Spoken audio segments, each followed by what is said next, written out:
So it's a mobile business, food and beverage based, which is the topic of the day. We don't do traditional setups that normal food trucks will do. Well, we roll up, set up a whole front of house display with a tent, and we bring pink flamingos and we put music out. We have music out in front of our food truck. Yeah. Getting the trailer was the hardest thing ever. I swear to God. Every night we were out back and you're like, I just want a trailer. I don't care what it is. In food truck world, there is catering and there is vending. As we are growing this business, we are finding that vending is not necessarily the most predictable, but we are working towards building the catering side of the business more and more and more and more. It's more predictable and it's actually more money. You really have to listen to what your customers want, because sometimes you have to abandon things that you thought were important. Right. Sometimes you have to adapt things that you thought were important. Correct. It's just the way business is.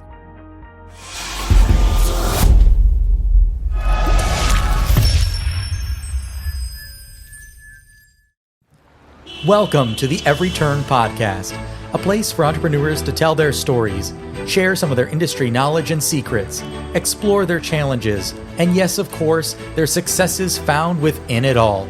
I'm your host, Chad Chase, and I look forward to sharing this week's episode with all of you, so let's dive right in. Welcome, everybody. Thank you for joining us today on the next podcast episode of the Every Turn Podcast. Today, I am joined by Brian and Rosie with Rosie's Kitchen. What's the other second half of that? It's Rosie's Kitchen Inspired Cuisine. Rosie's Kitchen Inspired Cuisine. But we'll go by Rosie's Kitchen. And it is a mobile food truck, correct? Correct. So it's a mobile business, food and beverage based, which is the topic of the day of how to get started, the path that you took. We're going to dive into all of those questions. You're an expert at it now, right? You've been doing it for how long? For the mobile food side, we're about a year into it. Mm-hmm. But Rosie and I both have combined about 40 years experience. Yeah. In food and beverage. Mm-hmm. At various levels too. Mm-hmm. Executive, mm-hmm. What did you were executive purchaser? So I used to work for GCU as their controller for all of the food operations, on the campus. For that, I was in hotels as a general manager, but came up through the food and beverage ranks and then switched over to the room side. So I have hotel experience and finance experience. And now threw all that out the window and decided to start a food truck with my wife. You sure did. And then you had been a manager at a local restaurant for quite some time when I first met you. Mm-hmm. I remember when we were starting our food truck, you came over and you're like, "What are you doing? You're making a mistake." Yeah, you're like, "Oh, maybe you could give us some advice." And I was like, yeah, I don't know. We knew exactly what she was talking about because we never had saw her again. So I was at Lucille Smokehouse Barbecue for 14 years, started as a manager and then worked up to general manager. I was their general manager for a very long time, until after the pandemic, and then decided to run for my life. And then before that, many restaurants managing, and I got to do catering out in New York for a while for various small catering companies and societal catering companies, like for some of the richest people in the world. That was a lot of fun. So yeah, all over the place, but mostly food and beverage for me. Stayed as close to food as possible because why not? Yeah, I think sometimes being on the other side of it, right? Like you work for someone in the food and beverage industry, you see it one way. And then when you're on the other side and you see the little margins that exist sometimes, sure, it's a different perspective altogether. So tell me a little bit about your business. What do you do? What type of food do you serve? Sure. All those. Rosie? So currently we are doing mostly Italian, based on recipes from my family with hints of recipes that we developed ourselves just throughout the years together, just cooking together. But the foundation of the recipes have come from my family's recipes and my Italian history and heritage. But lately we have been dipping our toes in more fun things like mac and cheese. We're doing like a lot of fun mac and cheese items now, just to kind of be more family friendly and kid friendly and do things that are a little more what's the word? I don't want to say manja cake, but I'm going to say manja cake. Family friendly. That are a little more manja cake, that speak more to a wider palate, a basic palate. The everyday person. Yeah, because not everybody wants a big Italian meatball sandwich every single day. Right. I don't know why. But apparently that is not what people want for breakfast, lunch, and dinner. I don't know. Well, we started out doing just sandwiches, right? When we first got into this, it was just sandwiches. We had 4 sandwiches. And that was it. Which were fantastic. Which were fantastic sandwiches. They were meatball, chicken parm, Italian sausage and peppers, and a pesto, right? Yeah, so the pesto was my favorite. Yeah, still is. I think the pesto is fantastic. I had one the other day. Anyway, but then we expanded and we wanted to kind of open up that market a little bit. And so we decided to buy a salamander, a cheese melter. And we did like these French bread pizzas, we call them pizza rockets. And then we added drinks and added desserts and now we adding mac and cheese and all of that kind of stuff. And all of those things we're trying to make sure that we stay within our brand, right? Because our brand is a very 1950s diner feel to the truck. And that's kind of where our sensibilities have lied for a very long time.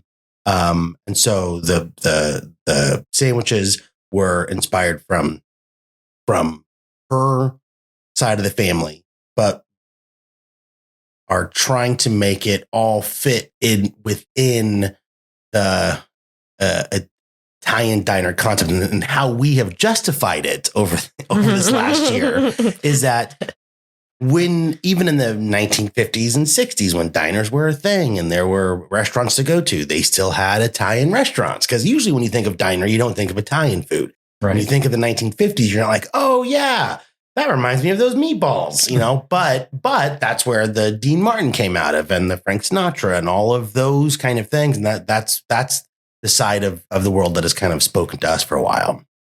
Am I right? Yeah, 100%. And we also tried to that's why we called it Inspired Cuisine, because we wanted to have the freedom to change and be inspired by things, and, have a whim. Like someone recommended to us that we should do mac and cheese. And we're like, yeah, we should do.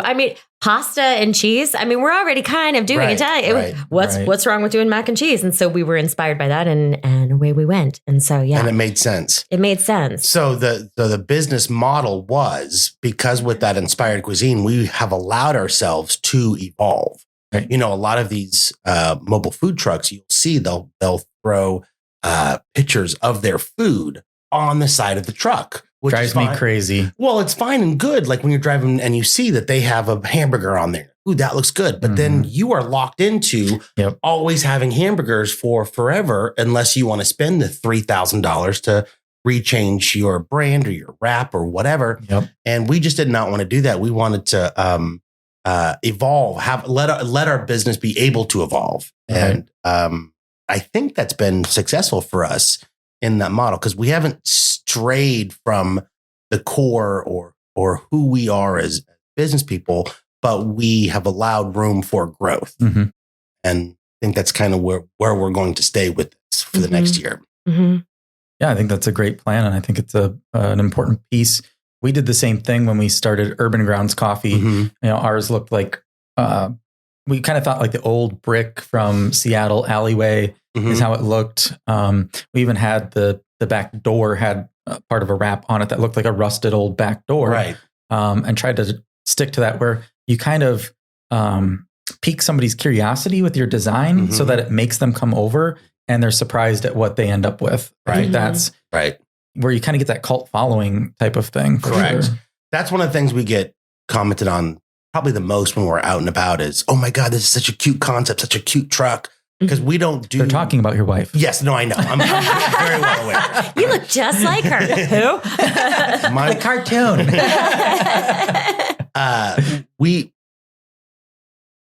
What was I going to say? No, I forget. About the design of those. Because I'm just now thinking about how much my wife's a smoke show. Okay, thank you. No, we don't do traditional setups that normal food trucks will do, right? So a food truck rolls up, open up its window and sells their stuff.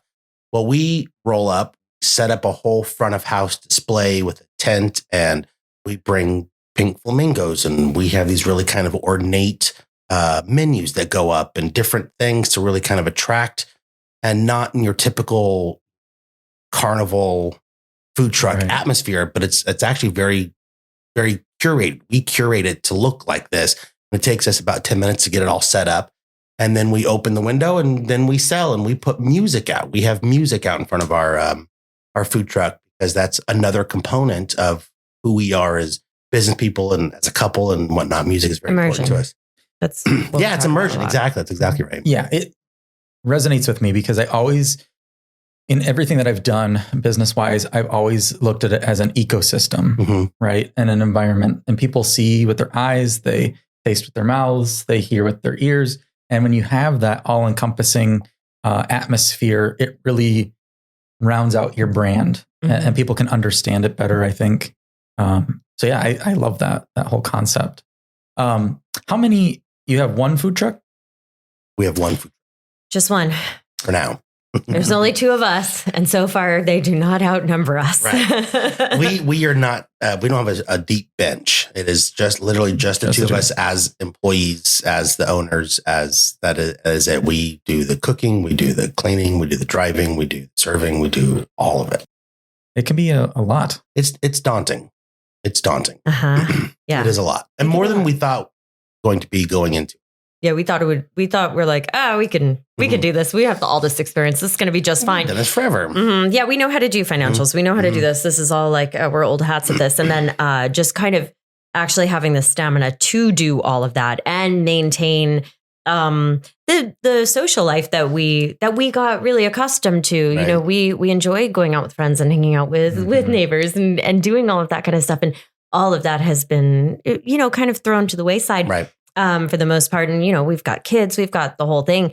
And so just kind of finding the balance of that, I think it took us down a couple pegs. Well, you almost forget that when you're in the corporate world or any sort of environment like that there is a whole support system that comes along built in with that. And then we say, we can do this on our own.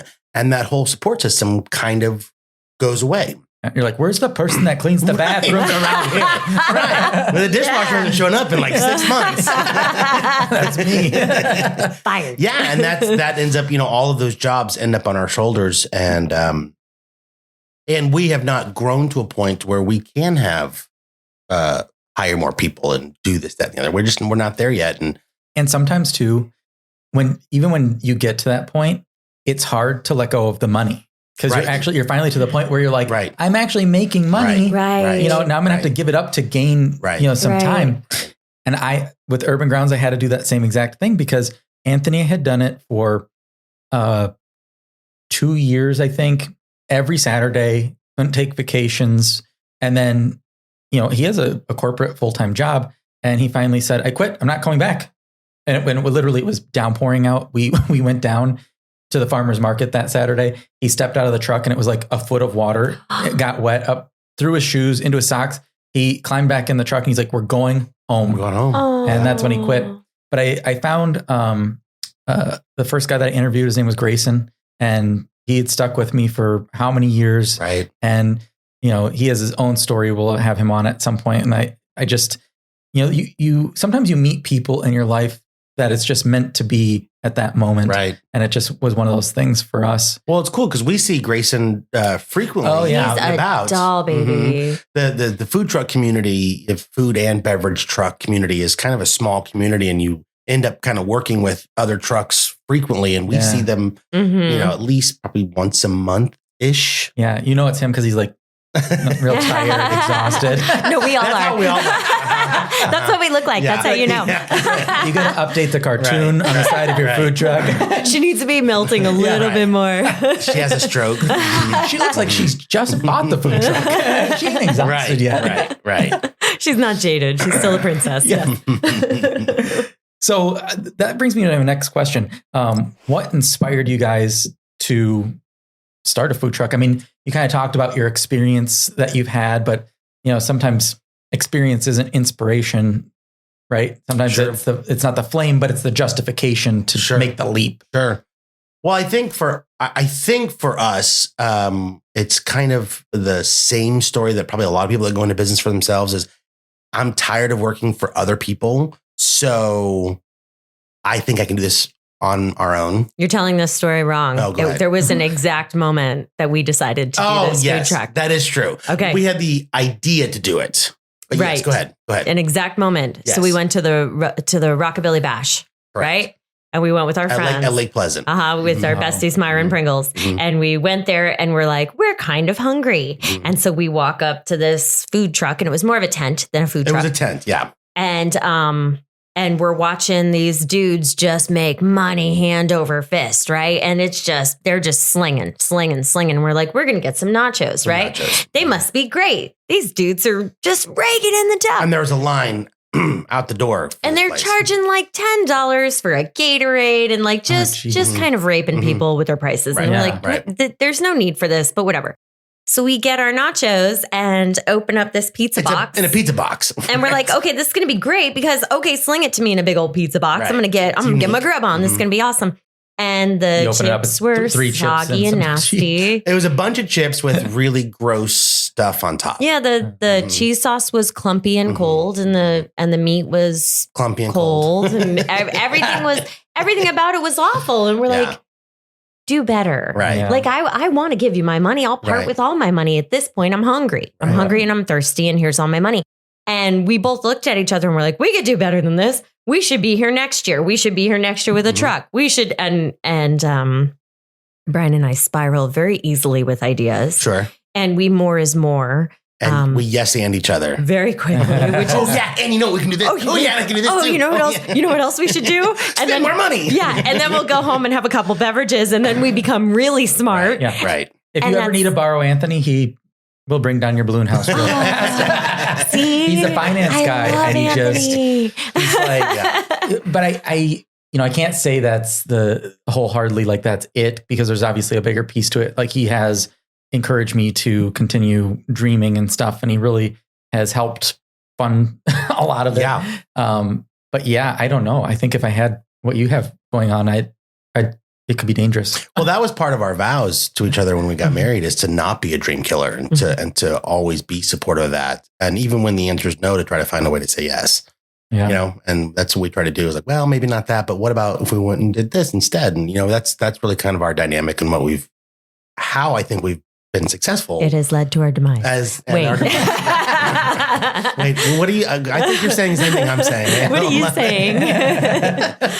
But yeah, anyway, so the cool button to that story is, we had said, we should do this festival, and lo and behold, he ended up doing that festival the next year. Mm-hmm. Awesome. And we're as successful as we could have been in a festival at that festival. Mm-hmm. And that our truck speaks to this audience. Mm-hmm. It's very much a rockabilly kind of look to pin our up. Yeah. Pin up. Yeah. We were in our element. And I think we did just sold fine. all those tiki mugs, and it was as successful as we could have been at that festival. At a festival. Yeah. Right. Mm-hmm. But when we got we submitted for that, and there was a whole application process of trying to get into it. Yeah. And they said, yes, you're in. That's when we knew, we're like, oh my gosh, we're destined to do this. Mm-hmm. And we didn't even really have we made up a menu. We had never made a sandwich. We had never cooked a thing. I don't even think we really, we didn't have the truck. Right. We submitted thinking, well, if we get this, we better figure out how to get a food truck. We were acquiring a truck at the time. Yeah. Yeah. Mm-hmm. And then we did it. Yeah. Mm-hmm. So that's cart awesome. before the horse. Very much so. Which, a lot of people Sometimes do. You got to do that. Yep. Next question is, did you write a business plan or do a feasibility study? So, me? Go ahead. So, we did not do a formal business plan, but we did a 3-year study on forecasting for what our revenue was going to be, and we did a an actual, we did a balance sheet on it and what that would look like, a potential balance sheet on it, and did carve out all of our financials. We started with declining checkbook. We started that right off the bat. We started off with inventory right off the bat and a costing sheet and pricing sheet. That was our very number one thing we wanted to make sure that we got down. Like I said, I had come just from doing all the finances for GCU, and these are the things that we did for each of those operations. And there was 40 some odd operations at the time that I was there that were all independent businesses. Most of them were franchise businesses, but there was also independent businesses inside there. And we just kind of took those models and plugged it over to our side and kind of, made our own adaptation of that. That's great. I like that. Yeah. Most of my businesses, I don't write a business plan and then I don't do a feasibility study, even though when I was in college, our business classes really focused more heavily on feasibility studies than they did on business plans, just because there's a lot of folks that, you put a lot of time and money and energy into a business plan and then it sits on a shelf for most people, where a feasibility study is more of a guiding document that says, this is possible. If you take the steps that you intend to, you might survive. Right. And so I like asking that question because I think having something is important. It's something that I've learned over the years, even though I'm still not the greatest at it. But with this next phase that we've been working on, we're building out a business plan. We're building out a visualization because it's going to take buy-in from wherever we end up building it, from the municipality, which is a large hurdle to overcome sometimes, depending on what community you're in. Right. And I think when people see those things and it's more tangible, you get more buy-in behind it. Well, we also did not do traditional financing for all of this. We didn't go to a bank and that's, for me, if we were going to do that, that's when we would have put together a business plan. Right. Because in my past, I have created business plans for other people, certainly not for myself, but for other people. And if we were going to go the traditional route of getting financing from the bank, we would have put that together. We would have shown that. But we did a lot of this kind of self-funded, except for the expense of the actual trailer. We financed that, but the rest of it was kind of on our own, for our own credit cards, our own this, that, and the other. So we didn't go with, we didn't have to go down that route. And it's a good point that you made there too. The reason why I don't do business plans anymore is because one business that I started in college was an online clothing company back when online clothing companies didn't exist. And I applied for financing at every financial institution in Iowa City. And with some of these smaller banks, they didn't have commercial lenders. You met with the CEO of the bank. And I got irritated. So the first, I had this beautiful business plan written out, schematics of our floor plan, because we were looking at moving into brick and mortar at a local mall. And I had all this data, and they'd sit there, they'd go through it, and they would say, yeah, that looks good. That looks good. Oh, your financials. First guy said, your financials show that you have a law. You're going to lose money in your first few years. You don't believe in yourself? You don't think you're going to make money? And I said, well, all of the business classes that I have taken say that we're not going to make money within the first 3 years, 3 to 5 years. Right. So that's why I have that. He said, well, we would never approve this because of that. And then I said, okay. So I reach across the table to take my binder business plan back. He said, oh no, this is your application. We have to keep this now. So every bank I went to, I had to lose $25 to $30 on this business plan that I was handing over. And that was irritating. So I go to the next guy, I changed the financials out to show that we made a profit. Yeah, looks good. Wait, this shows you're going to make a profit in the first year. Do you know the statistics on? And I'm like, oh. So the third bank I went to, I had the financials out in a folder, and he said, yeah, that looks good. Oh, where's your financials? I said, which ones do you want to see? The ones that show a profit, the ones that show a loss. And he kind of looked at me. I said, look, this is what had just happened to me. They are the ones that ended up approving the loan. and I ended up not taking it, and that's a whole nother story. But you learn something in those moments, and it really taught me something. Don't deal with banks. Don't deal with banks. Right. Do it yourself. If you can. We typically don't, and even I think as we grow, if we have to borrow the money, then we can't afford it. Right. So as much as humanly possible. As much as humanly, and I mean, certainly we credit cards, everything are always borrowing money, but if we actually have to go seek out a loan to make the business grow and justify it to somebody else, we cannot afford growing the business. Right. So when we get enough money that we can throw at bigger operation or brick and mortar, whatever next step is. Whatever the next step is, if we can't self-fund that, then we can't afford it. That's kind of, I don't mean to go all Dave Ramsey on that, but there is some truth to that Dave Ramsey philosophy and thought is if you can't pay cash, you can't afford it. Right. That's kind of where we're at with this. Yeah.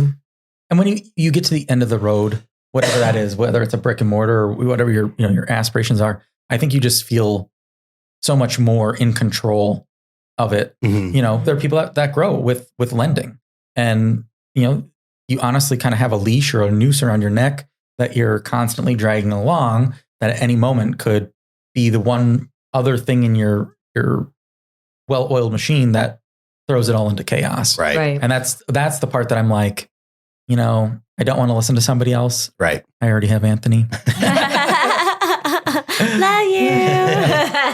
Yeah, I don't think we would even look really into that, because unless we were really trying to get wealthy within the business. Most small businesses are not going to be wealthy, right? Especially like building generational wealth and stuff like that. We're not going to do that. At least that's not where we're at now. If we were to get into that, if we wanted to really build wealth with this company, then we would borrow from other people and use their money to build the wealth, because that's how you get wealthy. But for where we're at in our state, borrowing that kind of money to buy another food truck is silly. It's silly for what we're trying to do. It's just going to hurt us in the long run. It's going to hurt us in the long run. Now, that's kind of where it could probably be a whole nother episode in itself. But one thing that I think when we're looking at generational wealth is if you were to go to a brick and mortar store, buying your own real estate. Mm-hmm. Yes. And if you need a loan for that, do it. Correct. Because then you're not throwing money away into somebody else's correct wealth. Mm-hmm. Correct. And there will be an episode on commercial leases, but commercial leases are, if you ever read one, the things that are in there just blew my mind. Yeah. And it varies from plot to plot to plot, from lease to lease.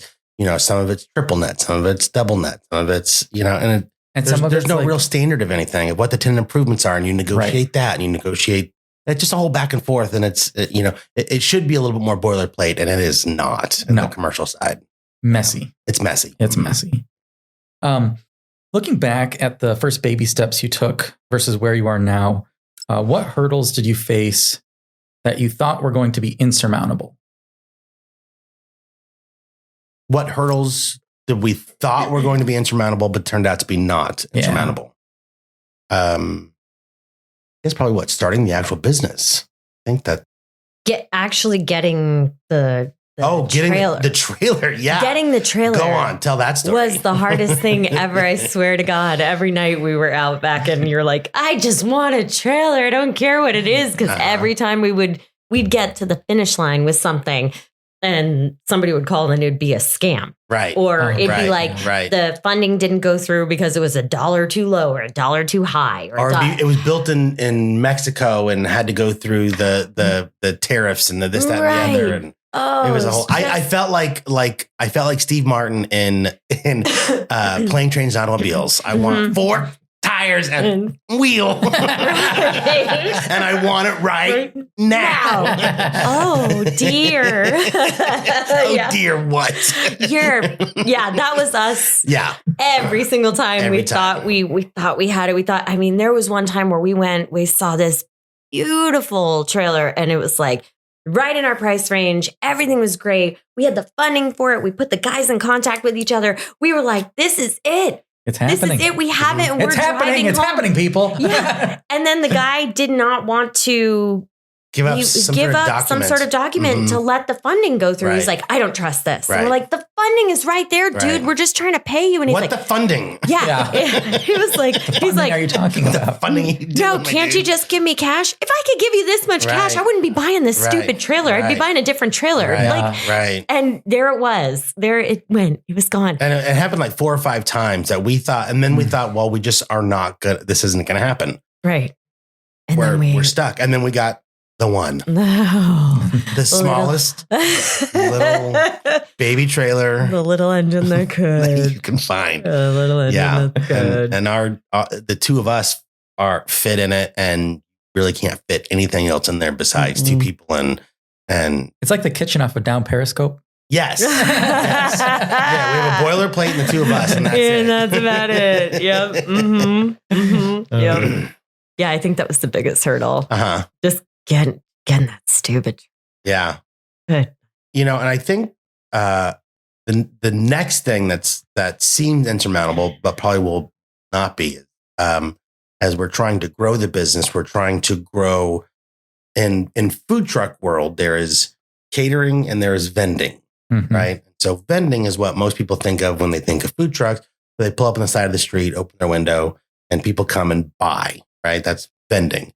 Then there's the catering side of things where you do private events and it's contracts are involved. And there's a preset amount.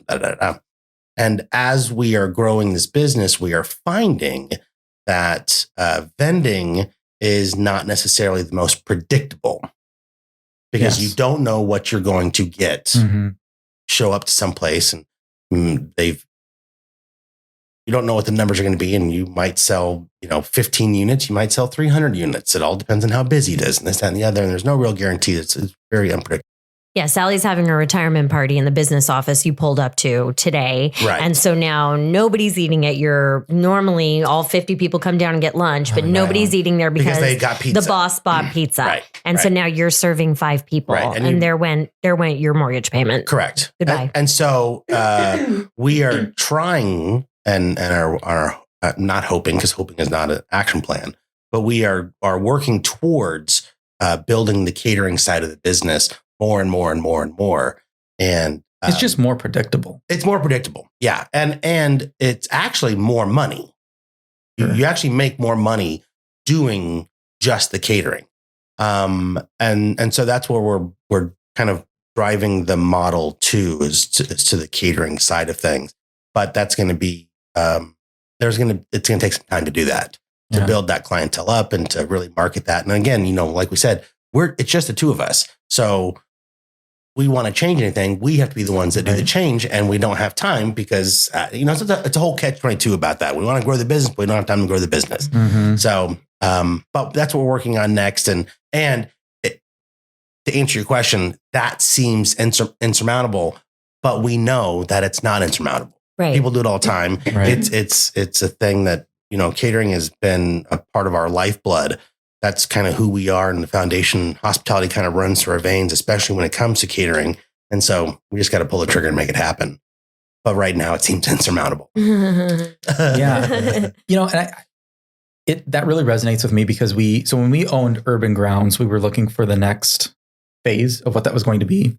And we were at the farmer's market one Saturday, and a lady came up and she said, I work at this high-rise building down the street, and we're looking for a kiosk, coffee kiosk for the inside of it.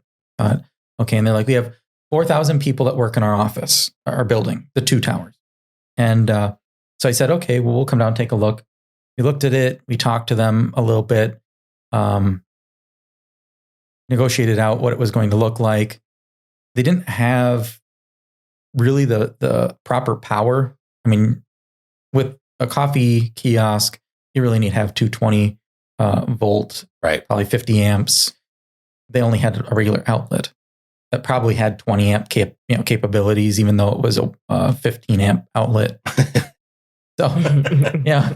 So I come home, I tell Anthony. Shocking. Yeah, it could have been every morning. So I came home and I talked to Anthony about it, and I found a kiosk down in Glendale. I went down there, ended up buying the kiosk from that guy for like, I don't know, $4,000 or something like that.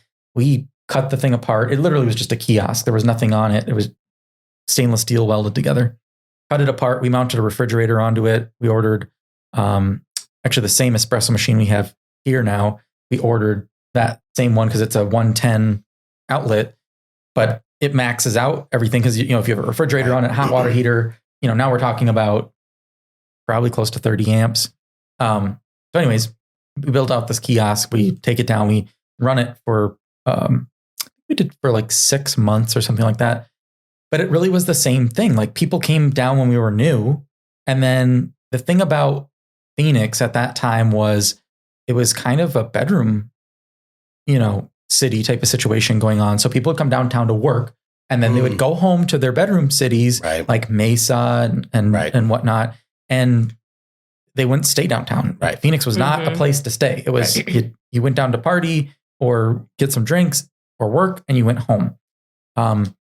So I struggled with that because the mentality that has occurred in those types of communities is that, I want Starbucks. I want Caribou coffee. I want all, name brand stuff. I want Dutch Bros. Right. And they stick with that. And so even though we served amazing coffee, I mean, very high end stuff, after a while they went back to what they know because that's what humans do. Right.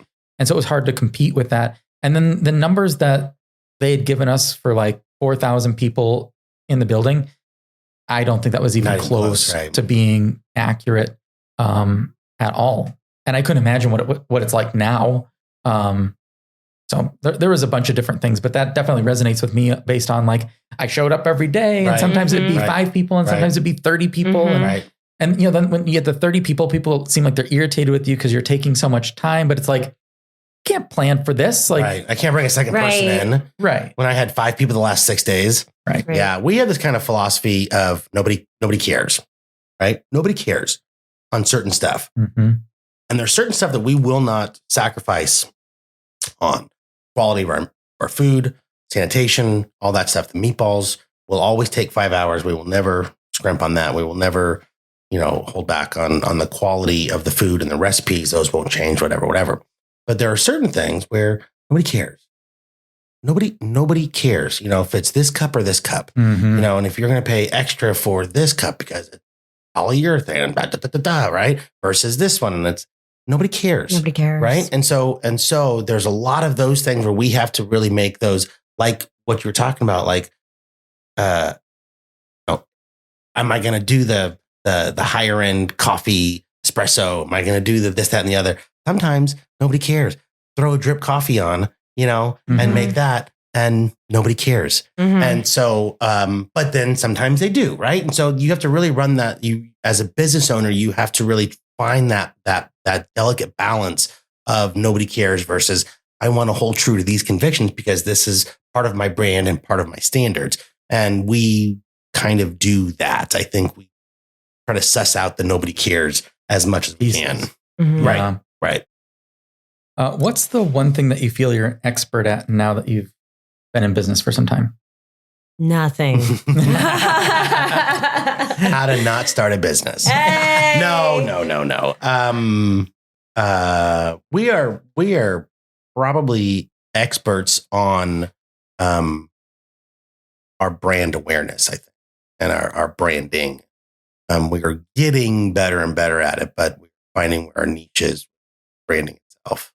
So that's interesting that you say that because the last episode that I did was about a business that's a large corporate business that can't seem to stick to their core business values. And so they try to do everything and they're not good at anything. Right. That's where it's come to. And I think that's important, at whatever level you're at, right? Whether you're somebody that's selling Scentsy stuff or, you're a maker and you're selling your own product, having those core values and really fleshing out what it is that's important to you, what's important to your customer, and then get rid of the rest. And after that, you really have to listen to what your customers want, because sometimes you have to abandon things that you thought were important. Right. Sometimes you have to adapt things that you thought were important. Correct.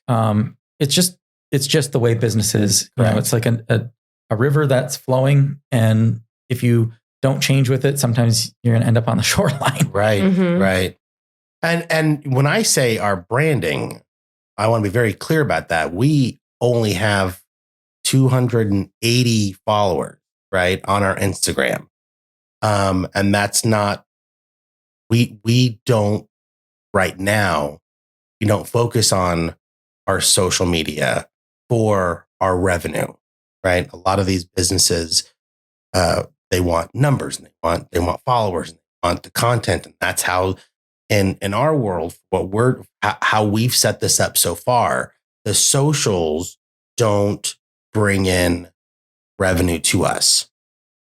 Booking agents to go and do the things, and we could advertise to we could have 1,000 followers, and a lot of these events are private events and this, that, and the other, and it's not bringing everybody there to, we go to Marina Heights in Tempe, right? Quite frequently. It's a great place and we love it over there, but people on our socials aren't coming down there. Parking is rough, and it's not designed for that, right? It's not designed for that. And that's what a lot of our business is. And so we have not focused on that. But our brand, I think, is a solid brand. And I think we have developed the brand correctly. And it is still an evolving brand, because even our first menu and our first this, that, and the other looks a lot different than it did. And it's always evolving. But I think we are now becoming more and more experts in the brand. Would you agree with that? Yeah, I would agree with that. I think recipe has been the same too. Like that's solid, consistent. Like the sauces you can take to the bank every single time. Right. It's gonna taste that good every single time. It's gonna be thick. It's gonna hold up the spoon. It's gonna be brilliant. Yeah, we are experts time. at consistency. The meatballs are gonna be. Everything's portioned. Like we've got everything down to a science, so that there's not a meatballs aren't falling apart, and they're just perfect. And so I feel like in my brain, recipe is solid. Yeah. Mm-hmm.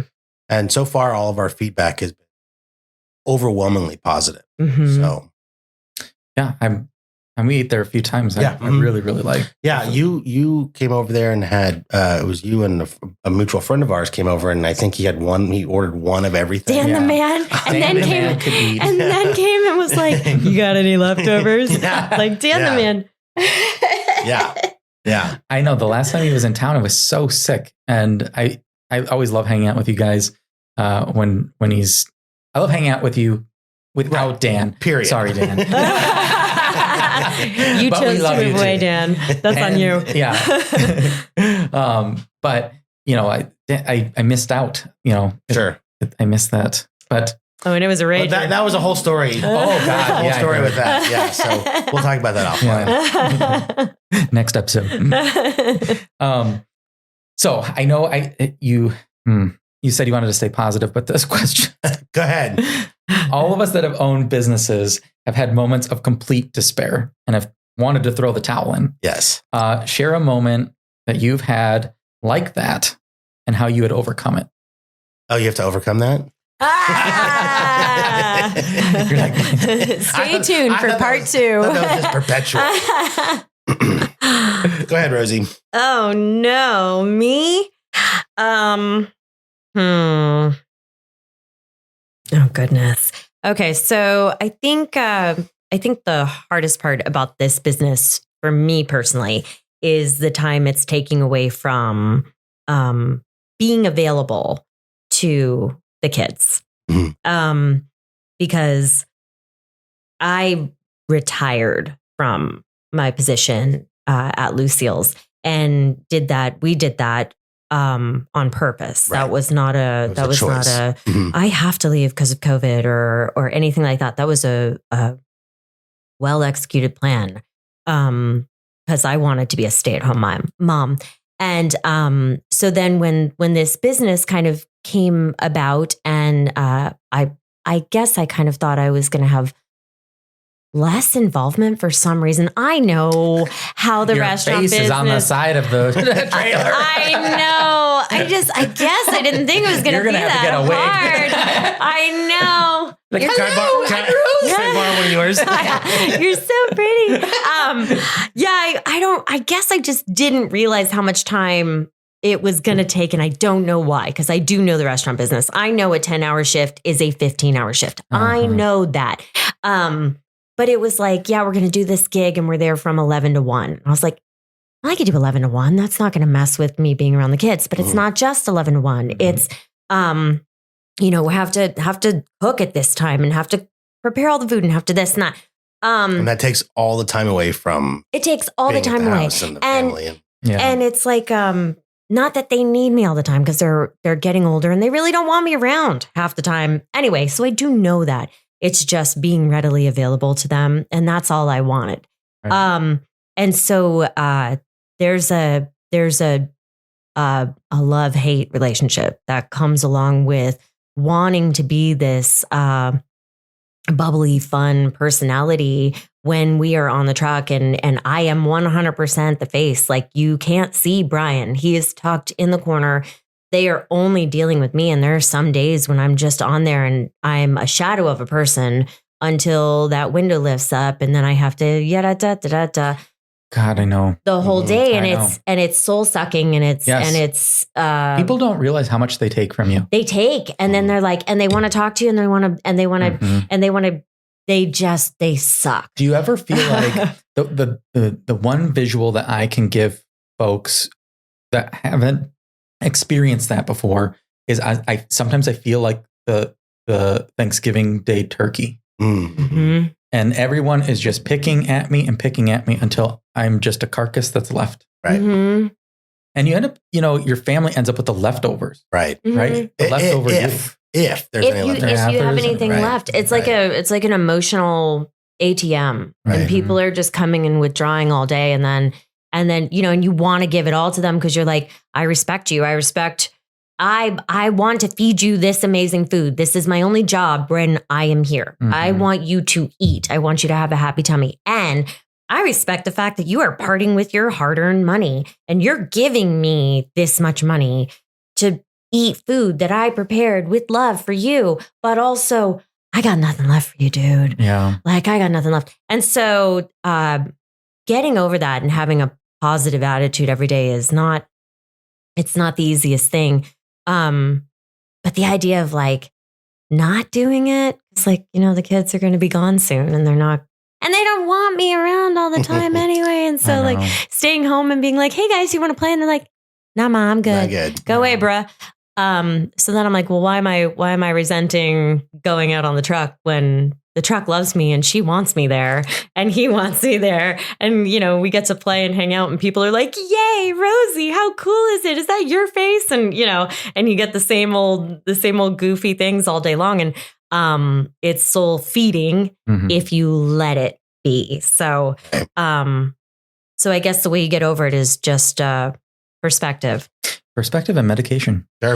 Oh, yes. No heavy doses. And don't forget to take it. A lot of Beefeater Jen. I think one of the biggest things of despair for me was we don't get a chance to really go on vacation anymore. We used to be somewhat good about at least weekend vacations, pretty often. And in June, we decided that we were going to take a week off from Rosie's because it's the summertime and we're going to take a week off. And when we got back at the end of the month, when we were looking at all the revenues and that 1 week crippled us for the month about we had to catch up on so many bills and so many this and da all because of 1 week, which normally under normal circumstances for us, when we were both, working in corporate land, take your vacation, you get that time is paid, and then you don't have to worry about that, and off you go, right? And so the despair really came like, well, you know what? I'm going to sell this thing tomorrow. I'm going to get out of it. This is dumb. If we can't take a week off, 1 week, and God forbid one of us gets sick or one of us, gets, whatever, that's when the real despair finally started to hit in. It's like, the weight of the world is really on our shoulders because we take 1 week off and, then you struggle to pay the mortgage. It's like, what? So we've eventually got through that, and because we make so much money otherwise, we're going to be just fine. You got to use what you got, right? Yeah. Yeah. So yeah. It wasn't your looks; it was the size of your meatballs. That's correct. Correct. And they are not the size of. Where's that button? They're not the size of meatball, or not the size of softballs. They're the size of golf balls. Golf balls. So, Hey. but they pack a wallop. No, but there was a lot of despair with that. And every so often that kind of stuff creeps in. Oh, yeah. As much as we really try to choose a positive attitude each day, and it is an active choice for us, because we will get angry and bitchy with each other and stuff like that, and we have to then go, wait. I love you. I love you too. Okay. You're saying this to the truck. To the truck. Well, because we have to make a sacrifice. We do the bloodletting. I love you, truck. No, but we have to actively, in the moment, sometimes go, wait a second. This is not about us at each other, even though we're being persnickety with each other. We have to actually stop at the end of the night and go, wait a second. I didn't mean any of that. Right. I'm sorry. And then we choose to make a different choice for the next day. And it tends to work out in our favor. And, those kind of flare-ups don't really last very long, because I don't think they can in this, when it's just the two of us on very small orders. Mm-hmm. We can't be crappy to each other. We just can't. It just doesn't work. There's not enough air in the room for that. Right. Yeah. So we choose to have good attitudes about it, because What else is there? What else is there? Yeah. Right? It reminds me of there's T-shirts out there for the camping world, and it says, "I'm sorry what I said when backing up the trailer." Anthony and I had those same moments where it's like, "What are you doing?" I backed into the pole because you weren't on that side and you were on this side. Right. Whenever I was backing something up, he stands back there like this. Like, I'm backing it up. I have the window down. Use your words. Use your hands. Like, I can't understand. And then he'll be like, whoa, at the last minute. As I'm hitting the tree. Too far. Yeah.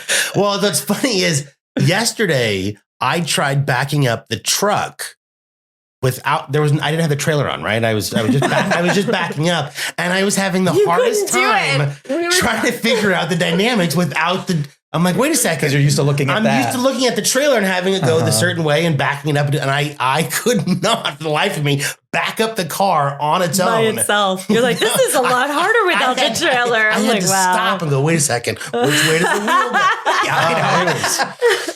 Yeah, it was craady. Having a moment. I was having a moment. And anyway. I just giggled. I was like, hee hee. Yeah, you're like, I'm going inside. Do you want me to help you? You want me to go back there? Get on my phone. You're doing great, honey. Yeah. I'll text you which direction you want to go. Thumbs up.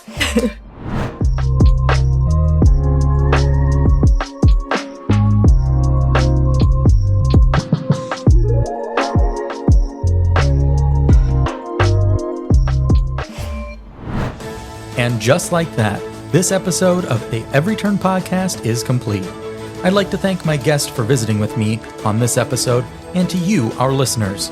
Let's meet back here next week and discover the next turn. If you enjoy our content, please subscribe to our channel on your favorite podcast provider. Until next time, I'm Chad Chase.